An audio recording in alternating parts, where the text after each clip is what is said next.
Assalamualaikum warahmatullahi wabarakatuh. Selamat datang ke podcast paling hangat insya-Allah ke depan nanti, Borak-borak Rumah Tangga. Tempat yang kita akan mengupas segala aspek kehidupan berumah tangga dengan menggabungkan hikmah Islam dengan teknik perhubungan moden ataupun psikologi perhubungan. Saya Luqman Makhtar, penulis penuh masa merangkap surah rumah tangga, penulis buku Asam Garam Rumah Tangga Nabi SAW, dan di depan saya Saya Zafrul Nordin, pengasas kepada My Sakinah, satu platform online yang membantu pasangan-pasangan yang sedang mengalami konflik rumah tangga untuk memulihkan rumah tangga mereka dan menguatkan perkahwinan. itu yang menarik untuk saya orang kata terlibat dalam podcast ni lah. Asal ceritanya Tuan Zafrul lah. Asal kita minta Zafrul, sekarang dia dah makin dah jadi kawan tu Zaf lah. Zaf, Luqman. Nah, um, kita kenapa nak buat podcast ni? Adakah ni macam dah ada kejayaan KS ataupun apa, lalu kita pun beria-ria nak buat podcast juga kan? Adakah semata-mata itu? Saya kalau dengan sejujurnya, saya tak tahu KS mula-mula. Tapi apa yang berlaku, saya ada mentor seorang, kan? Dia kata, Zafrul, awak punya topik ni kita kena ada perbincangan yang panjang. Jadi kena buat video, kan? Jadi video panjang, saya ingat podcast lah. Lepas tu memang saya buat research, terjumpa KS. Memang saya suka lah. Cantik ni kan, KS dia. Tapi kalau KS tu memang bagi motivasi nak start podcast. Tapi pada masa sama kan, rasa macam demotivated pun ada. Cakap, kita tak famous macam Khairi kan. Macam mana nak buat podcast? Tapi sebenarnya kalau tanya saya kenapa saya buat podcast ni, adalah mula-mula tahun lepas Malaysia ada rekod perceraian yang paling tinggi dalam sejarah. Mencecah 62,000 pasangan bercerai. Kan? Dan itu adalah mungkin sebab misi kita di My Sakinah adalah untuk menurunkan kadar perceraian. Jadi sedang My Sakinah ni sedang beroperasi, misi itu tak tercapai lah sebab dia meningkat dengan melonjak dengan sangat tinggi kan. Jadi saya rasa masanya untuk kita melakukan sesuatu kan, dan saya percaya yang podcast ni dapat membantu banyak lagi pasangan di luar sana lah. Itu saya punya antara sebab pertama. Sebab kedua, kalau kita baca sekarang ni social media kan, kita tengok trend-trend yang terkini sekarang ni. Kita tengok macam-macam kes. Orang bercerai kiri kanan, kes curang. Biasanya orang fikirkan kes curang lelaki. Tetapi biasanya ada kala juga kes curang daripada isteri. Isteri-isteri pun ada akaun-akaun dark side, berlakon sebagai janda kan, semata-mata sebab tidak gembira dalam rumah tangga. Dan banyak lagi lah kita tengok isu-isu mahram sumbang mahram kan, isu-isu LGBT dalam perkahwinan pun ada kan. Jadi dah macam-macam orang kata cabaran yang dilalui oleh pasangan yang berumah tangga. Jadi bila kita buat research tu, tak nampak podcast yang ada betul-betul fokus kepada isu-isu rumah tangga, yang boleh orang kata borak-borak secara santai, tapi membawa topik yang berat, membawa pendekatan yang saintifik dan orang kata dengan ilmiah, daripada yang pembelajaran daripada hadis-hadis lah, kan, apa yang pesanan yang ditinggalkan oleh Nabi SAW. Jadi saya percaya bahawa podcast ni penting dan perlu untuk orang ramai kat luar sana. Itulah, masih ingat lagi kita mula bertemu di Pesta Buku tahun lepas kan, bulan 5 tahun 2023. Zaf approach atau mendekati saya masa tu. Kita duduk Pesta Buku, buka reruai jual buku dan memperkenalkan diri, cerita pasal My Sakinah tu. Saya dah masa tu dah ada kata wow dengan pengalaman. Nanti kena cerita lah ni, apa pengalaman peribadi, apa yang mencetuskan mengorak langkah buat My Sakinah kan, tu ke depan nantilah. kemudian saya duk fikir dengan saya ingat Zafrul bagi harapan ataupun mengharapkan supaya saya ni orang kata terjun dalam bidang ni, terlibat orang kata sebagai Zafrul sebut tadilah merungkai ataupun memberi sumbangan dalam hal mengurus ataupun memberi bantuan hal rumah tangga. Saya yang masa tu saya terfikir, aku ni siapa? Aku ni tak layak dan rasa gerun untuk dikenali, dan memang tak nak pun disebut sebagai pakar kaunseling rumah tangga ataupun tempat rujuk dalam hal haiwan rumah tangga. Bukan. Cuma apabila Zafrodo approach lagi dengan sebab saya menulis buku kan, Asam Garam Rumah Tangga Nabi sallallahu alaihi wasallam. Saya berfikir, aku kena paksa diri nak terlibat juga dengan orang kata ni perjuangan lah, perjuangan Zafro dengan Mai Sakinah ke arah itu. Um, Mudah-mudahan boleh berkongsi apa dapatan, apa hasil, apa yang sebut hadis-hadis Nabi, hadis-hadis rumah tangga yang sempat dikumpulkan dalam buku Asam Garam. Di samping yang saya secara peribadi, orang kata personal gain, tu kata orang kampung sebelah lah kan, saya nak dapat teknik, nak dapat realiti yang ada pada Zafrul, pada Mai Sakinah. Apabila sebut tadi isu kecurangan suami isteri, itu di luar lingkungan saya, di luar lingkungan, tak terfikir pun. Sebab kita ni, yelah tahu dengar lah cerita isu rumah tangga masyarakat kita ni, tapi tak sangka itu sebegitu sekali. Jadi maklum-maklum kalau boleh belajar sekali lah. Tu yang apabila Zafrul ajak kita buat podcast Ustaz begini, okey juga, di samping aku boleh belajar sama-sama kan. Itu yang kita boleh jumpa ke sini ni kan. Saya nak bertanya satu benda lah kan. Macam saya pun ingat bila saya jumpa Ustaz kat Pesta Buku tu. Itu sebenarnya saya punya pertama kali ke Pesta Buku tu. First time jumpa Ustaz. Lepas tu saya tengok jalan-jalan kan. Tengok, ada orang tulis buku kan. Asam Garam Rumah Tangga Nabi SAW kan. Sebenarnya dekat Mai Sakinah ni, apa yang kita lakukan adalah untuk nak menggabungkan segala ajaran daripada Quran dan hadis dengan teknik moden rumah tangga, psikologi rumah tangga. Tetapi kita bila nak cungkil hadis tu, sebenarnya banyak hadis yang tak dapat, banyak hadis yang tak jumpa, ataupun banyak hadis dalam bahasa Arab kan. Jadi itu sebab saya kata saya kena duduk dengan Ustaz ni, saya kena bercerita kan. Saya nak tanya, kalau bila apakah tanggapan ataupun orang punya persepsi yang rasa salah persepsi bila Ustaz dah tulis buku Asam Garam ni kan.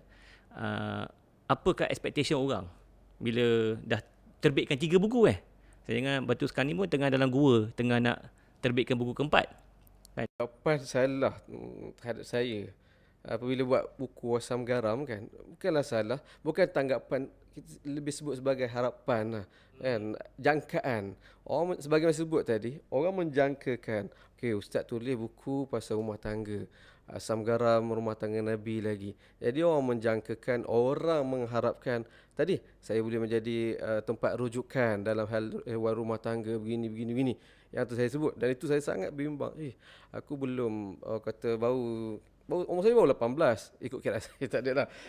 Baru saya jauh lagi ke depan nak menuju orang kata usia rumah tangga ini. Jadi bimbang sangat untuk kita peringkat awal ini, kita letak diri kita sebagai ni aku boleh bercakap hal-hal rumah tangga. Itu tidak. Jadi saya awal-awal kata, tanggapan saya beritahu awal, saya bukan pakar, bukan tempat rujukan, bukan juga kita panggil kaunselor rumah tangga, bukan. Sekali tadi tidak, bukan.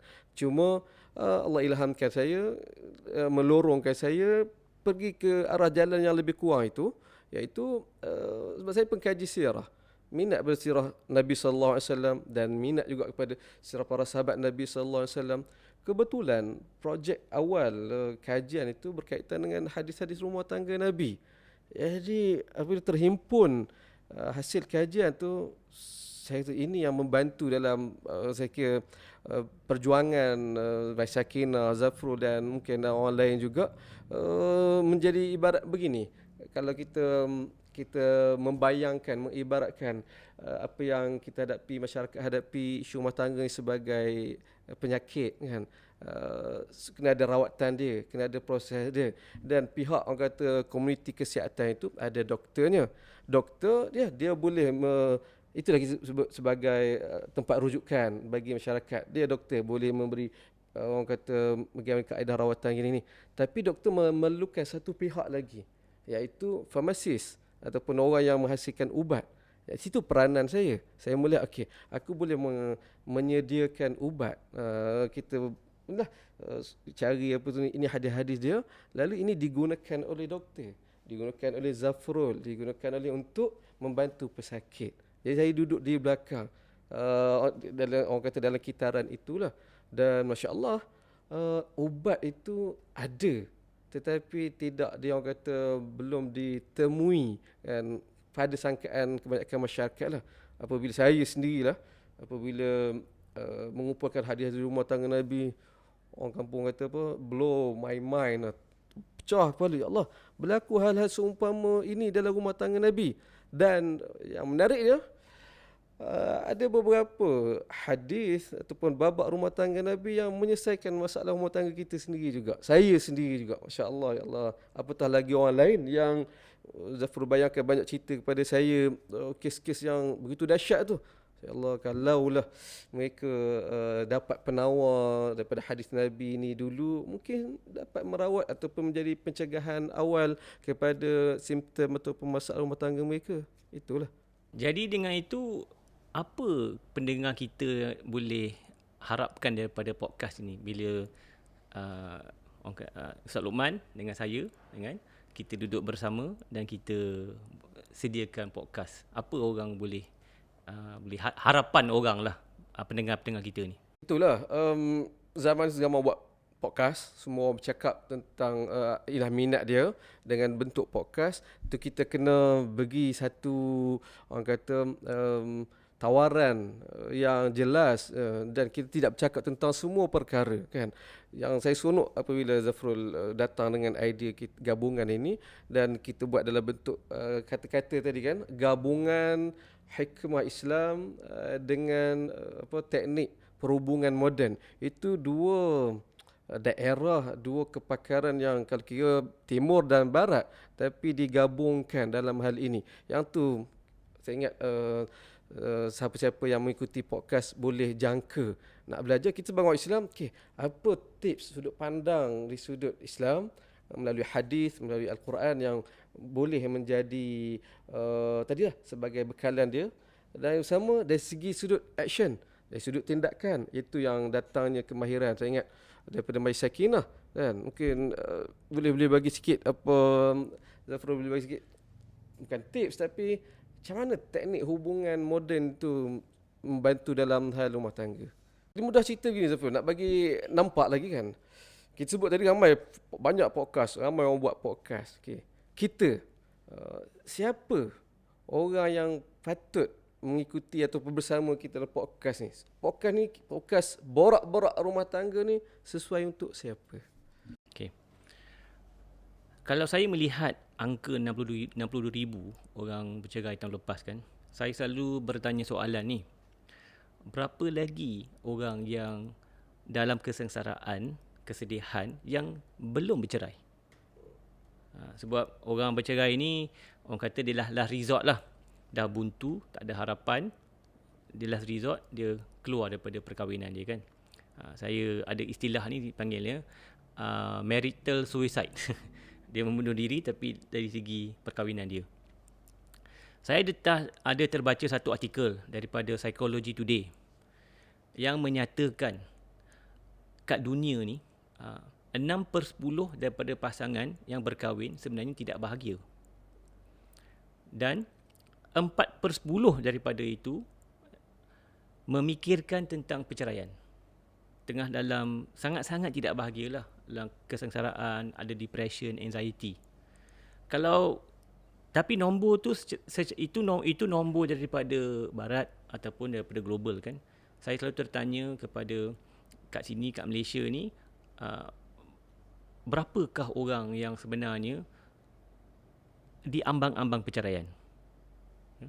Jadi podcast ni ditujukan kepada orang-orang ataupun pasangan-pasangan yang 6/10 dan 4/10. Itu sasaran pertama. Sasaran kedua adalah kebanyakan orang yang isu rumah tangga ni dia akan mengadu kepada keluarga dan rakan-rakan dia. Kan? Jadi orang-orang, saya pun dapat banyak panggilan, kan, bantu saya tengah membantu saya punya abang, adik, kan, kadang-kadang mak ayah sendiri tak tahu nak buat apa. Jadi sasaran kedua ialah mereka, kawan dan keluarga kepada kita punya sasaran pertama.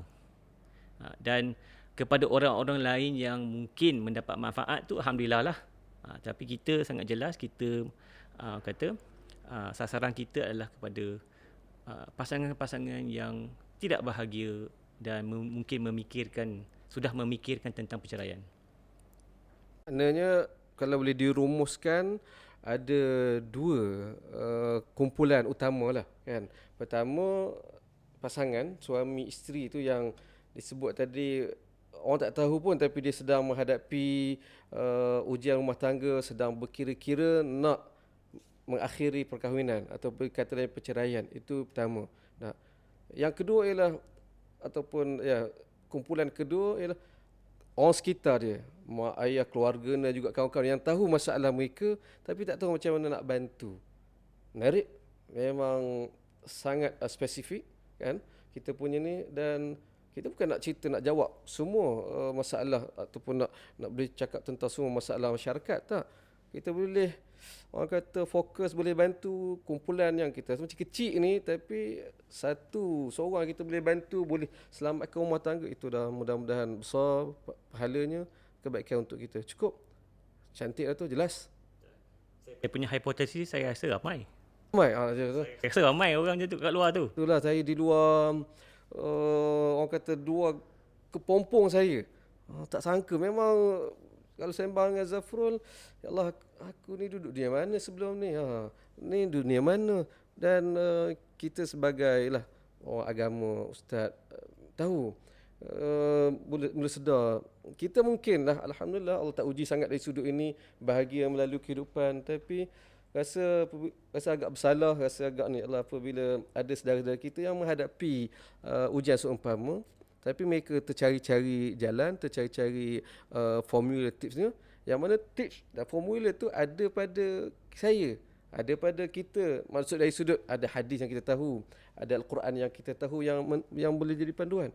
Allah, terima kasihlah Zafrul, menarik saya ke jalan ini. Saya sendiri mungkin boleh belajari, dan tentu yang dua kelompok yang kita sebut tadi, sahabat kita di luar sana, sangat akan hargai usaha podcast Borak-Borak Rumah Tangga ni. InsyaAllah.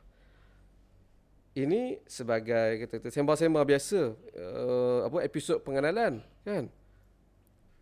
Makna lepas pada ni episod 1 lah. Ada sebarang idea episod 1 ni kita nak jumpa apa? Saya nak standby baju, nak bagi sesuai dengan tajuk tu lah. Kalau boleh cerita lah episod 1 kemudian tu cerita pasal apa? Okay, kita bagi sedikit teaser lah kepada episod 1 kita. Episod 1 kita sebenarnya kita akan menyelami statistik 62,000 orang bercerai. Okay.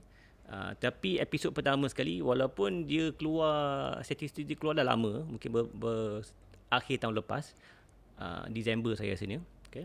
Dan mungkin dah ada ramai yang mengulas tentang statistik 60,000 orang bercerai ni. Tapi tidak ada lagi orang memberi pendekatan yang berkaitan dengan ajaran Islam. Saya percaya ada hadis, ada peninggalan, pesanan daripada Nabi SAW, 1,400 tahun yang lalu, yang telah memberi kita amaran tentang isu kita hari ini.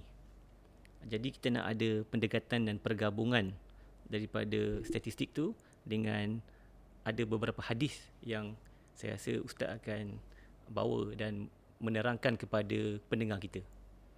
Betul lah. Saya otak tengah berfikir ni. Saya boleh link dengan bayang beberapa hadis yang apabila sebut tadi. InsyaAllah kita akan kita kupas lebih panjang ke episod 1 nantilah. Bersama dengan angka tu besar. Duk tengah fikir 62,000. Bermakna melibatkan berapa tu, 62 kali dengan 2 berapa? 124. 124 suami isteri yang terlibat, itu tak kira lagi anak kan. Ganda berapa tu kita nak ambil average kan.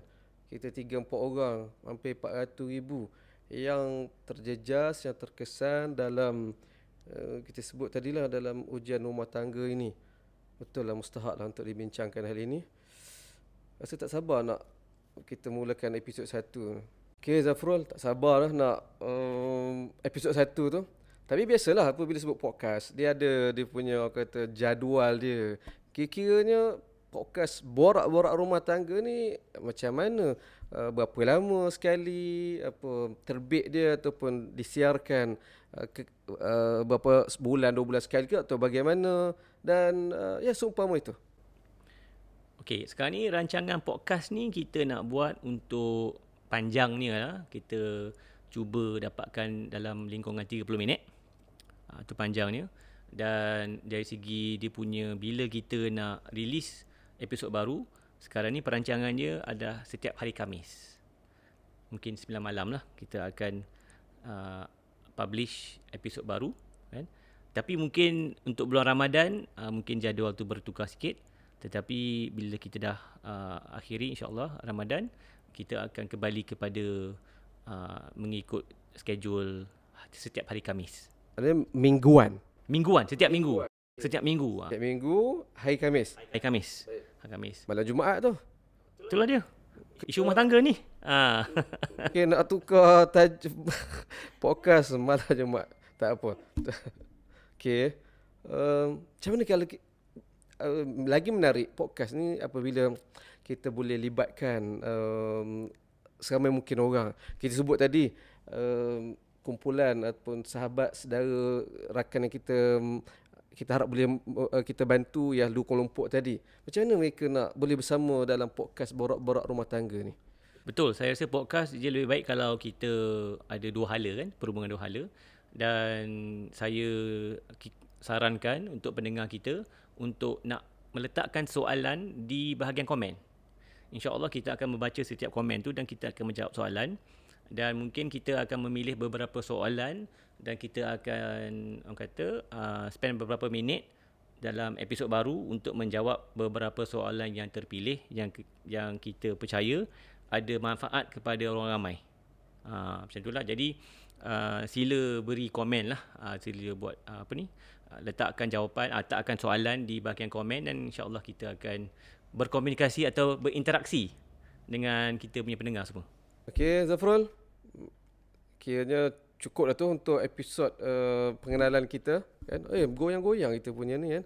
Maknanya kata saya kalau ingat lagi tadi, episod 1 nanti kita akan cerita. Mana Zafrul akan mengulas lebih panjang tentang angka besar tadi 62,000, nak kait pula dengan satu amaran Nabi sallallahu alaihi wasallam tentang hal ini. InsyaAllah tak sabar kita untuk menantikan saat itu. Jom balik rumah, bersedia buat persiapan. InsyaAllah. Alhamdulillah. Assalamualaikum warahmatullahi wabarakatuh.